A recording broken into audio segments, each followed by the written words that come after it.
Deserted Realms is the eighth full-length album from Desecresy, and this band has been a kind of a staple in Finnish death metal since about, I think, 2009 or 2010, when the main fellow in the band, Tommy Krongfist, left Sluggathor.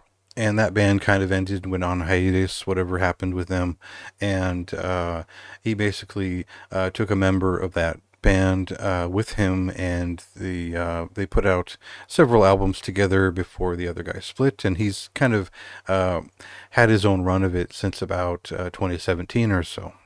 And so I've reviewed every single one of these records in one capacity or another. There are eight of them, and they're all fantastic. I think that he takes this idea of something like Abhorrence, or the very old school of Finnish death metal, and then transforms it with a lot of those similar influences like Incantation and Ripakulu, and it's not quite Death Doom, but it is slow and mid-paced, and really led by the way that Bolt Thrower had evolved throughout the 90s. Now, there are some records that he's put out that certainly touch upon Onward to Golgotha in some sense. There's moments where we hear a little bit of, like War Master in some of them.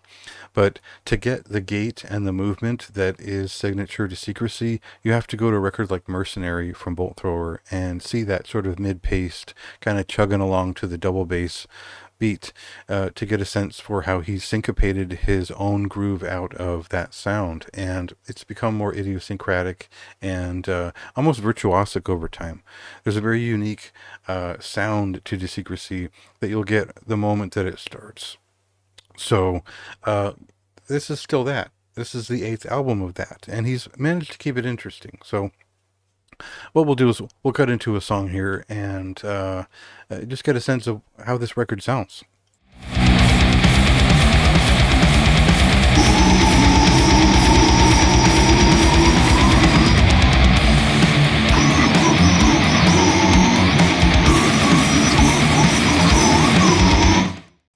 So there's a certain amount of fretboard wizardry and tapping and echoing guitar effects and things like that that play into the sort of incidental disharmonic interplay of a lot of the leads and rhythms of this band, and it's its own unique shimmering darkness. It's a very interesting band in that sense where they never really blew up with the popular nerd circuit.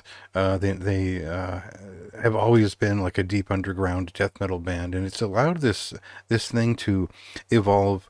Where I just don't think he gives a shit that what anyone thinks, and he just puts out what he wants to hear. And I think that really has made for like albums that just keep getting more interesting each time. That there might be more slighter iteration on some records, but each one finds its way to hit upon what it wants to hear. And this one, I would say, improves a little bit of the volume. There's just a little bit, you hear all the instruments a little bit better.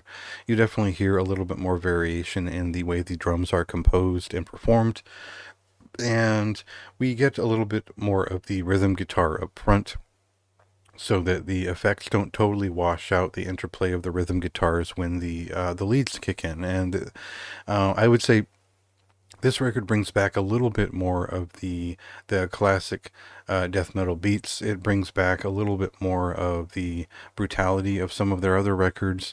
And the last two were a little bit more sleepy, and they were a little bit more I guess they were more of hypnotic in a sense, and I really liked that about those records. But I liked that this one kind of pulled it back into something a little bit different.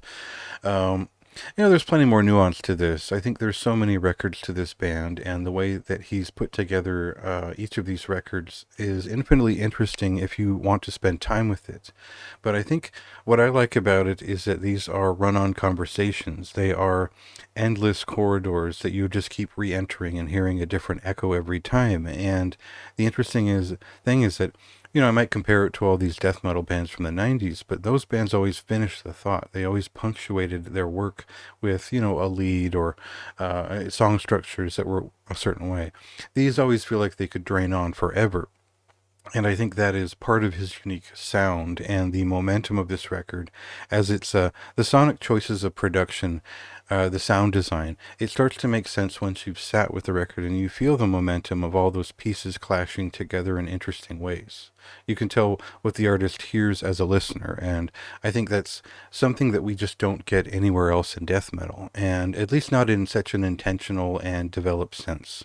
So that's just one reason why I find this group interesting. I think it's a band you should know. You should learn their discography and see how it's changed over time, because it's always been a very honest underground death metal project and one that just isn't affected by, hype or gimmickry or anything like that. So uh, definitely a band worth sticking with. And look, I don't like this album cover. It looks like it got squashed, but I'm still going to buy the CD and enjoy it because I'm a huge fan of this band. So, high recommendation for me. It is one of the best death metal albums of the month, and it's already out. So go listen to it now.